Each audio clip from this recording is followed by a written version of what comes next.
છૂટી પડે અને વૈદ છૂટી પડે.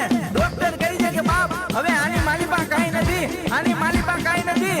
અને તેથી કદાચ મારી દિલ્હી ચકલાના શોખની મારી રામજી ભુવાની હડકને ટૂંકો મારો અને કદાચ એક સમયે કદાચ ડોક્ટરના રિપોર્ટ ફેલ ન કરી દઉં અને એક સમયે કદાચ મરેલા મરતા હજીવન ન કરું તો મારી રામજી પરમજીની દેવીને ખોટ લાગી જાય બાપ. મારી રામજી પરમજીની દેવીને